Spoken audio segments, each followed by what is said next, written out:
Technology for the sake of technology is meaningless, at least to the enterprise corporation. And you're going to be faced with that question from every manager: why do we need this? And why is such an important question when we get into the network world. It precedes any definition of how that I can give you. For example, if you go into my garage, you'll find out very quickly that I'm not a real handyman. I have one of those tool chests with all kinds of tools. And if you open them up, half of the tools that are in there, I really have no idea what they do. And if someone were to ask me, well, what's that do? I would say, pick up stuff. You know, because most of them have handles that can squeeze stuff and have some long, skinny thing on it. And I would say, well, that I can pick up stuff with that. And they'd say, well, what's that do? Well, I can pick up other stuff. Well, why do you need all this stuff to pick up stuff? I don't know. It just ended up in my tool chest. And in the same way, when you get into the network world, you're going to see routers with all these interfaces and switches. And you first have to answer the question, why do you need all this stuff? What do these interfaces do? What do they connect to? What is it used for? And that is the question that we're going to drive at through this video. What is a network? And the subtitle I have, or the subsection for this whole group of videos, well, two of them, big group, two of them is foundations. And these next two videos, this and the following video, will lay the foundation for the entire series, meaning everything that we say for the rest of the series, and let me be brave and throw out there, for the rest of your Cisco career, is going to be built on these two videos. Why do we have a network? Why are we putting all this stuff on here? Why is this company spending hundreds of thousands of dollars just to bring in network equipment? That's what we're here to answer.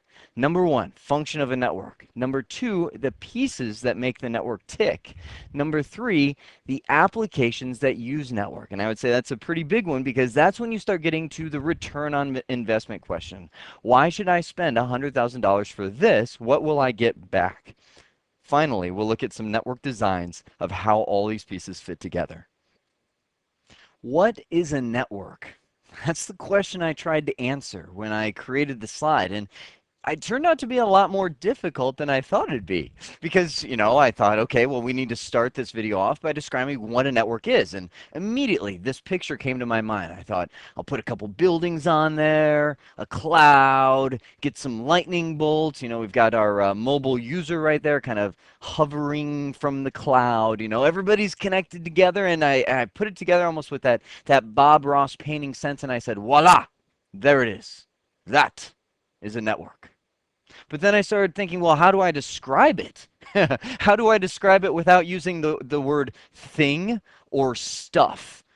It was difficult, because I thought, well, things plug into there and do stuff. That was one of the toughest things for me, is I want to move into what the network does for us rather than what the network actually is. So I almost had to regress my mind some thousands of years back to the day when we had kings that would send messages by horses, and they would say, I have a proclamation to send to my loyal subjects, and stamp that letter with their seal, give it to the horseman, and he would run across all these roads and deliver it to the people and say, hello, you must pay this number of gold pieces to the king, and you'd have an uproar. But the function of all that is what we focus on. You see what I just did? I just described the king putting the stamp on the letter and the horseman going across and delivering a message, but that is an application that runs across the network. Do you know what the network is? The roads. The roads the horsemen used to reach those people. Everybody said Rome was so great. Rome, one of the first major world-conquering civilizations. Why was Rome great? Because they built roads, because they built ways to get to places. That is what the network is. We have to think below the application. We have to go below the uses for the network to think of the actual roads. Now, don't worry, but let me mention, you're going to spend your entire Cisco career building roads. And I know you might be thinking, well, that's boring. Why did I sign up for this? Well, trust me, there's a lot you can do with roads, and there's a lot of ways to engineer these roads to be, well, see, now I'm going to start getting into the uses of the roads, but I'm telling you, it's exciting to build roads, but that's really what the network is. So the way I can describe it is the fabric. I guess that's my modern definition of roads that ties business applications together so that the devices that plug into that and can reach those roads can communicate together. Now, before we get into understanding the pieces of the network, I've got to reassure you one more time. Cisco is far more exciting than building roads. It just felt really bad after that last little piece there. I was thinking, I hope I just didn't ruin the entire Cisco career because people are thinking, I don't want, I didn't sign up to build roads. Trust me, it's much cooler than building roads, and you'll need to understand the network applications that run on top of the roads to be able to successfully engineer the roads in the right way and firewalls. And I'm telling you, this is the coolest career you will ever have. Period. All right.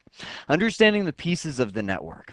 This is if we were to zoom in to that headquarters building. You see it up there in the upper left-hand corner, and look at a typical network environment and see what's inside of that building running it. Now, of course, we have our standard PCs, our user workstations, and those could be just some Dell computers or some Apple computers that you have running there, and they're running the applications that power the network, that empower the users to do stuff. Well, there's my stuff on the network. Next to that, you see a server. And that's one of the goals of the network is to allow these PCs to access the server, allow the PCs to access each other.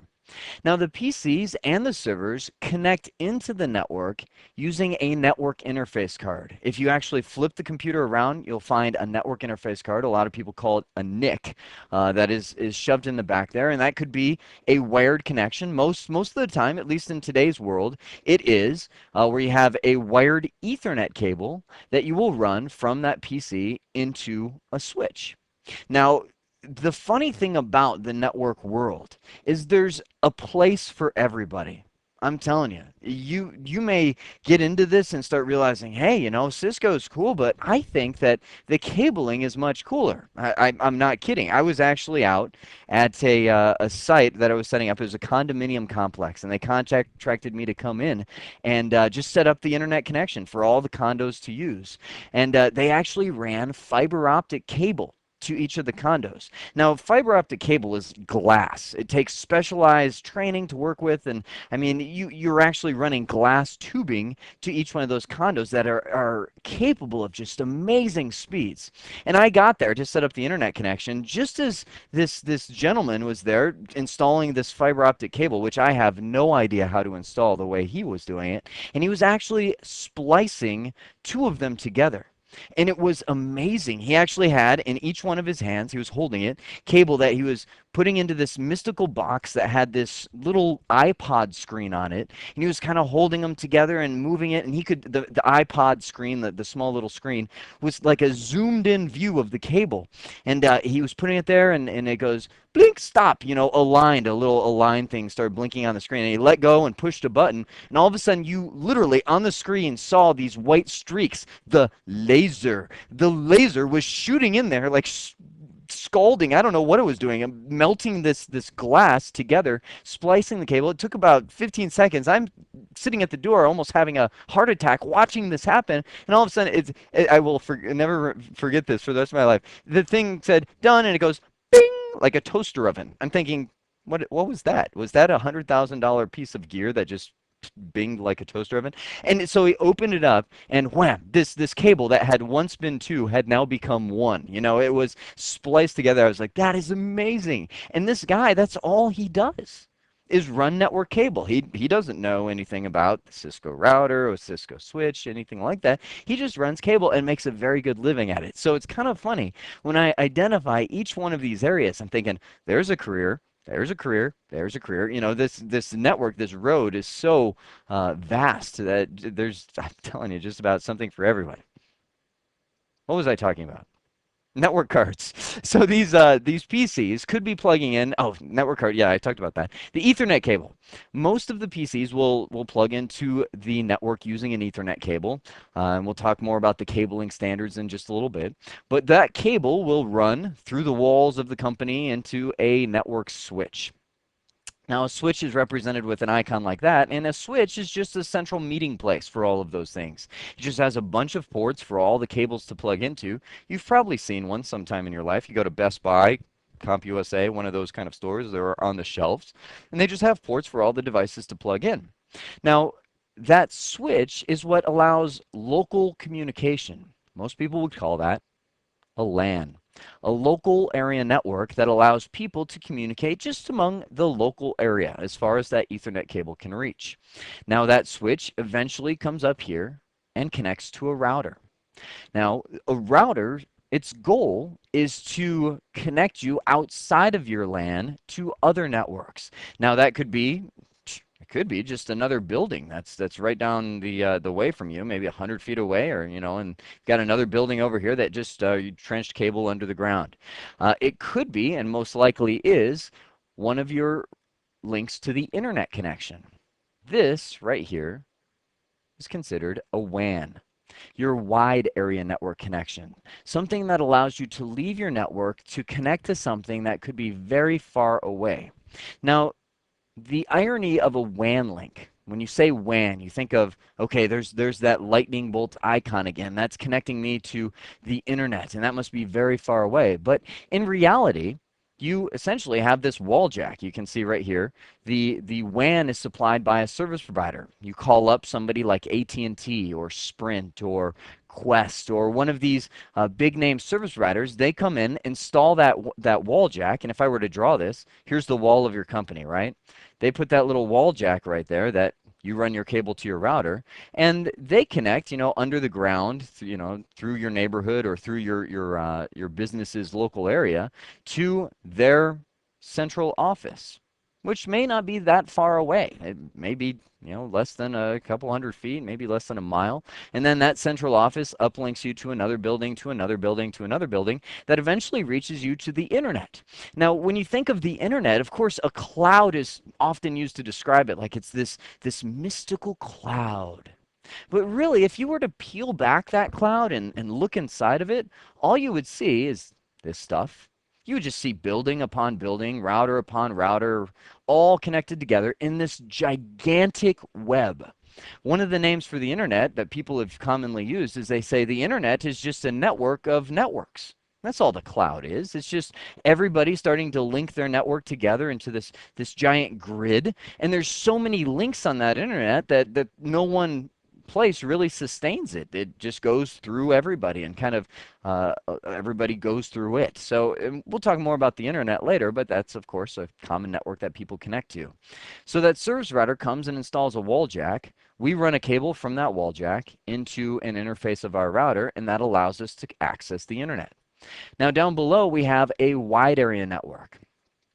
A lot of people use the internet as a backbone to connect to other offices around the world. Like maybe this headquarters office here is in Phoenix, Arizona, and then this office over here is in Russia, Moscow, Russia. And you can go through the internet because the internet already has all the groundwork laid, and you can actually reach that server in Russia. But when you're thinking about the internet, it's kind of scary to do that. When you communicate from Arizona to Russia, I mean, anybody could get that information and just kind of grab it off the internet and expose it and see exactly what you were sending.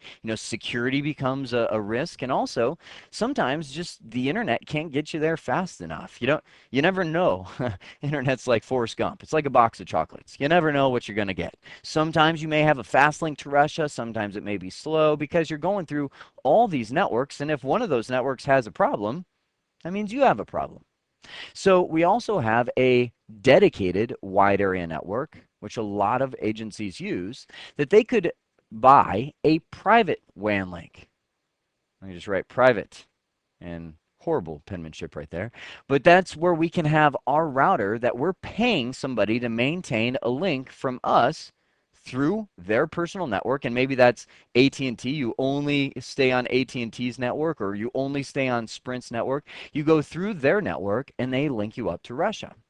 Now, the benefit of doing that is you're guaranteed that you're going to get a certain level of service. You're always going to have, we'll say, a fast link up to Russia.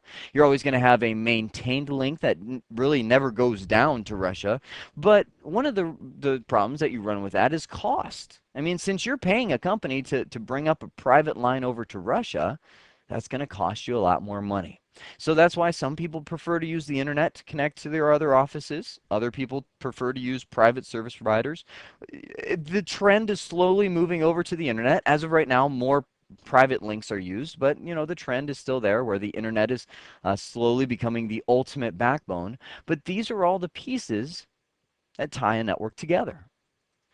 Now let's turn our attention to the applications that use the network. And this is where a lot of the business perspective is going to come into things, where businesses employ this to get a return on investment. When you use your web browser, you're using a network. You open Internet Explorer or Firefox or whatever your favorite browser is, and you go to www.google.com, your computer is going to send a message out to Google saying, excuse me, I would like to have your web page. Now Google's server gets that message and replies and says, well, here it is, and sends all the packets across the roads that we've built into our network, and poof, the Google web page appears on the screen. Now, the web browser, while we look at it and say, okay, well, that's great, you get to surf the internet, it's used for so much more. Within a company, you have an intranet rather than the internet. It's just like an internet sort of system inside of an organization that has private data, like corporate financial information, like information on shipping that is coming in and out of the company, like an employee roster, phone list, all of that, to where you can access your organization's own web pages from an internal web server and download all that into a web browser. Database applications, where you are one of many employees that, let me just take a common one, a help desk, where we'll say that you are a part of a help desk that takes support calls for Rolex watches when a Rolex watch breaks. Well, you get that support call in immediately on your screen. You can have it even does it automatically nowadays based on the caller ID, pop up a little window on your computer screen, and it says, the phone number that's calling. If they've called previously, it has all their records, and you can type in, the first name, the last name, the address, the da-da-da of all the Rolex watch issues and document the problem and so on. Click on the little save button, and immediately you send a transaction across the network to the database server that stores that for future reference. So when the gentleman who gets the Rolex calls back and says, hey, I'm still having the same issue, you can pull those records up from the database and get all that information displayed on the screen. Instant Messenger seems like something that people would be using just for fun, right? People have probably used that at home many years, but it's becoming quite the business application as well. Go back to the help desk issue. Somebody's calling in with the Rolex. If all your employees have an instant messenger client installed on their PCs, you can actually have this person who receives the call, that little user on the screen, jump in there and say, oh, the person is calling with the minute hand is not moving on his wristwatch, and he types that into the instant messenger, and it pops up on all the instant messenger clients that are part of their group. And immediately, Bob down the hall is like, oh, the minute hand issue. Well, yeah, you just gotta, da da da, fill in the blank. And they can chat via instant messenger, all while this guy is taking the support call, documenting all the information into the database application, all while surfing the internet at the same time. Just tried to combine all the applications in one breath. But that would be like an instant messenger communicating across that fabric of the network. Email has changed the world, wouldn't you say? I mean, it's one of those things that it's almost like an organization is lost without email now. No longer can they wait for the post service to deliver the contract or the message. You just want that information emailed over to you. That is a server client system where a user sends an email that stays on a server somewhere until that other user opens their email client, which goes to that server and says, I would like my messages, and it's delivered to them, and they can see all the messages that have been sent across the network to them. Now, I know that last one, you've seen it, you're staring at it and going, come on. I'm telling you, it's a multi billion-dollar industry at this point. Online games is where you have the same style of system. I mean, everything kind of is based around, let me just clear off all my drawings on there so far. Everything's based around this server client infrastructure. This is, I've got to admit it, this is the only online game I've really play. It's called Counter-Strike, where you've got your little man and you are on a mission with other people around the world to take out a base of some sort, you know, and conquer, capture the flag, or whatever the case may be.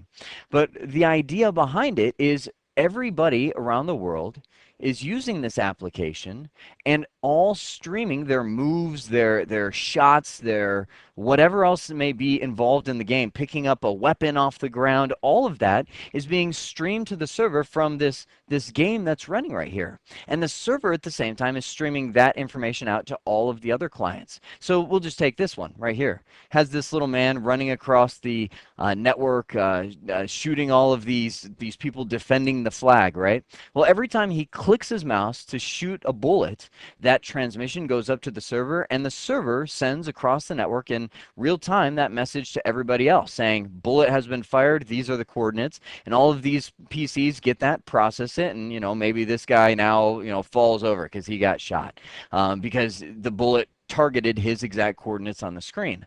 All of that is using a network streaming data across these roads that have been built to allow the communication between these devices. Regardless of the type of applications that you're running, there are three big considerations that we have to think about when we're managing the network that allows them to get there. The first, and I would say most likely, one of the biggest considerations for your applications is speed. You need to understand how speed in the network world works. We have these terms that are on the screen. You can see bit, byte, kilobyte, megabyte. I mean, I'm sure just about everybody listening to me right now has heard some of those terms before. If you have dealt with a computer, you probably have heard of a megabyte. Well, here's what they are. A byte, when you hear of a byte, that is like one character. When you go into Microsoft Word and type in W on your keyboard, that is 1 byte of information on the screen. You type in WAS to spell was. That is now 3 bytes of information sitting on your screen. A byte is really a character. Now, when you move up in size, you move into the world of kilobytes. And we follow this scale the whole way through. A kilobyte is 1,024 bytes. It's essentially, if we were to put it into something we could touch and feel, it would be one full page filled with characters without any margins on the page. It's about 1,024 characters, and that is a kilobyte.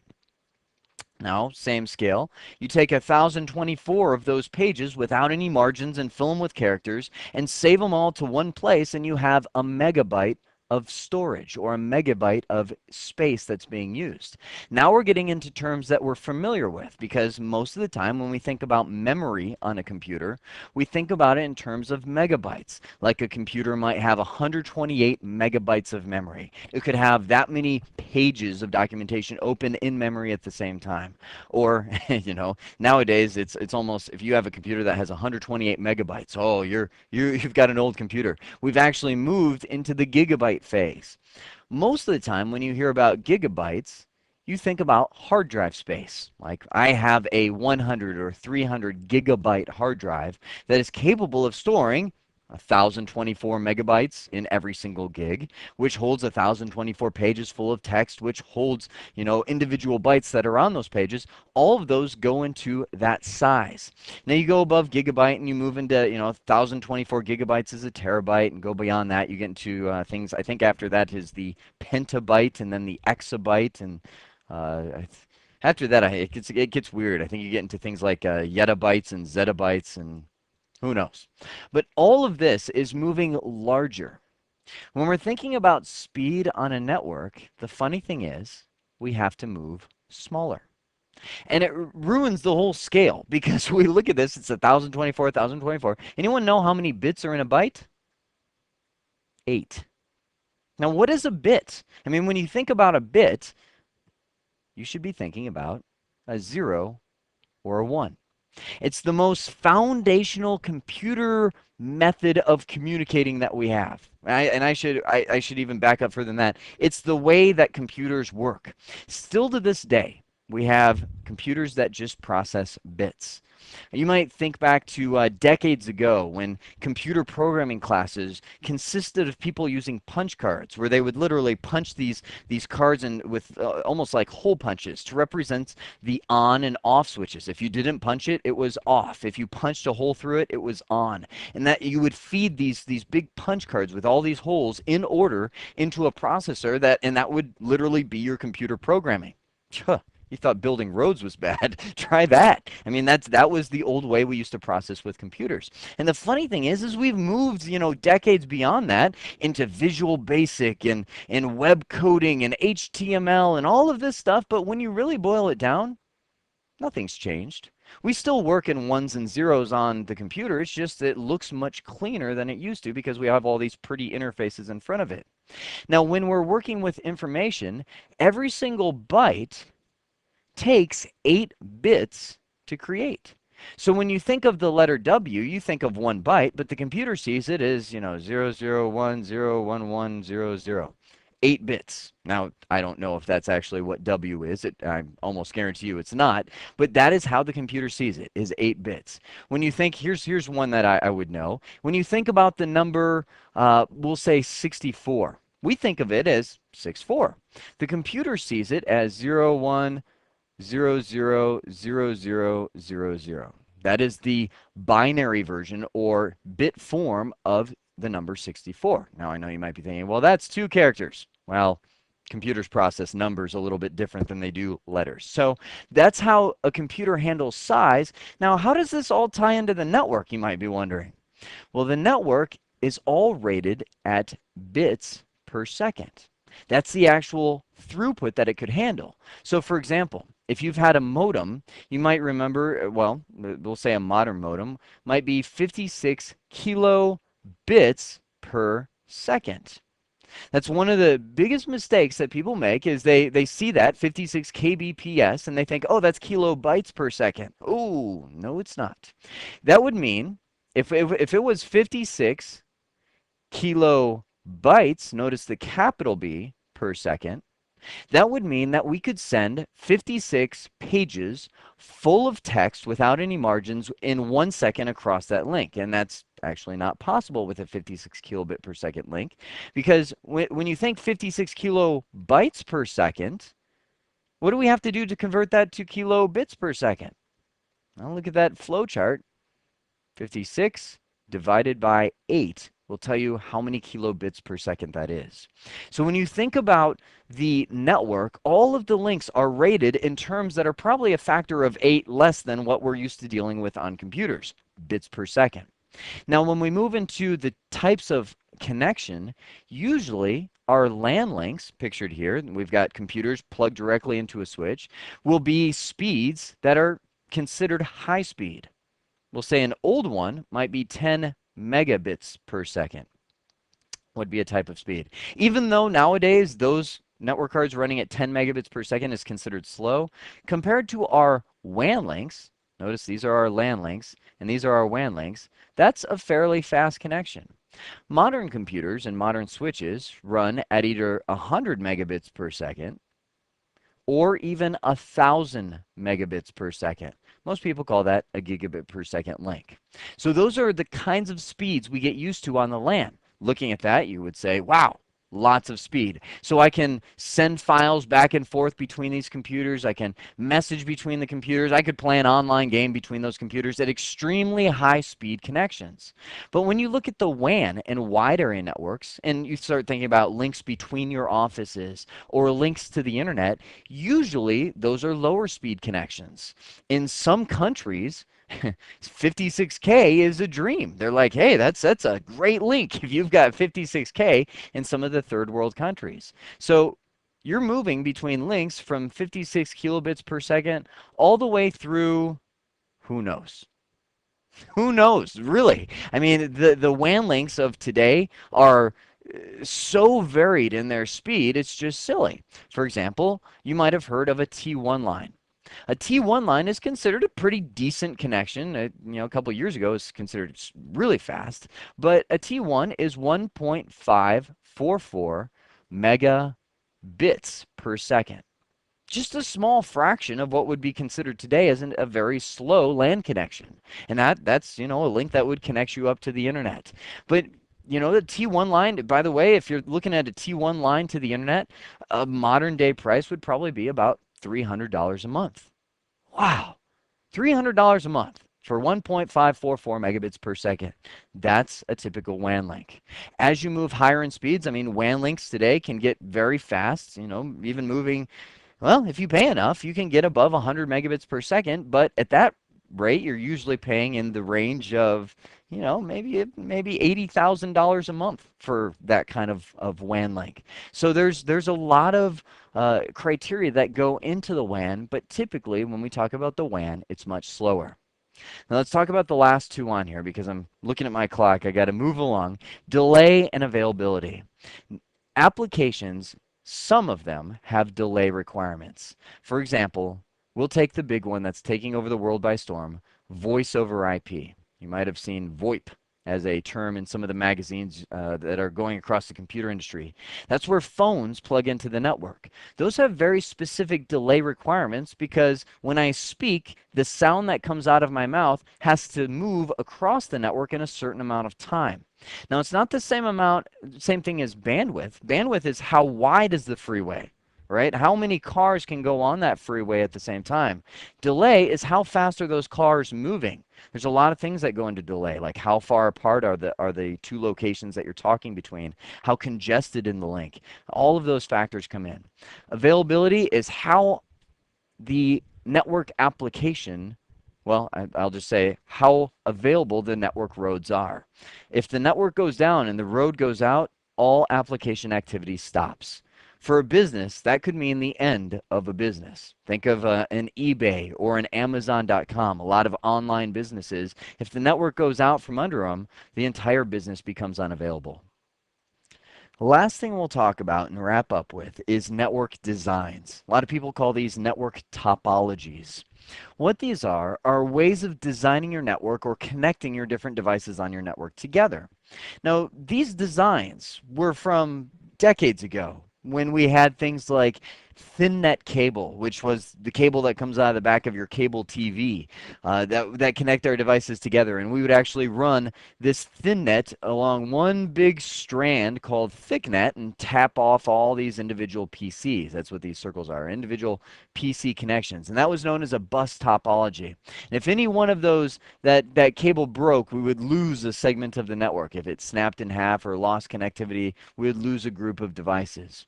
We also had rings. This is where you might have heard of a technology called token ring, where we'd have this token that spun around the network to each device and grabbed the data that was sending or receiving and delivered it to each device. But the topology that really took over the world was the star, which was where we have our switch in the middle and all the devices connected off the switch. And that was the topology of choice that ended up winning. But our networks don't look like lines with little circles plugged in. They look like this. We've got PCs and switches and routers and internets. And if you saw this diagram, what kind of topology would you identify this as? Well, you might look at it and go, it's a star, because we've got the PCs plugged into the switch in a star formation, and that's connected to another switch with the star formation. And some of you might look at it and go, well, it's a bus, because we have the switches that are tied together in a nice logical bus that all connect up to the router over here. And in actuality, it's both. Because we have star topologies coming off the switches and a bus topology connecting them together. So our modern networks today employ all kinds of those network designs and hybrids of them. You might also have a ring by attaching these switches together into a ring formation, and now you've got some redundancy between them. So if this link died between your switches, you still have successful communication that can happen. So those models, even though they were from networks of yesteryear, decades ago, are still employed today, even in our modern Ethernet world, to design our local area networks. And with that design view, that is the foundation of what a network is all about. So let's wrap up and hit the high points that we talked about. Number one, we define the function of the network. And putting it in its simplicity, the function of the network is to be the road. But trust me, you're not building roads as a career. It is the road that allows the applications to communicate, and there's a million considerations for how that road needs to work. So we looked at the pieces that builds that network. We saw the network interface cards that plug into the PCs, the cabling that ties it into the switch, the links that move from the switch to the router to the wide area network connecting up the WAN and the internet, the service provider connections. All those pieces tie together to be the road that ties your network to all of the different components and devices that attach. We then gave some examples of applications that use the network, from web surfing to FTP to online gaming. All kinds of things run across those roads, and it's our job to optimize the road to work best for the application our business is using. Finally, we wrapped up with a view of network designs. Now, those are some very simplistic designs, and we will get more complex as we go, but we looked at the bus, the ring, and the star topology and saw that today's networks really has a hybrid of all of the above. So with that, I hope this has been informative for you, and I'd like to thank you for viewing.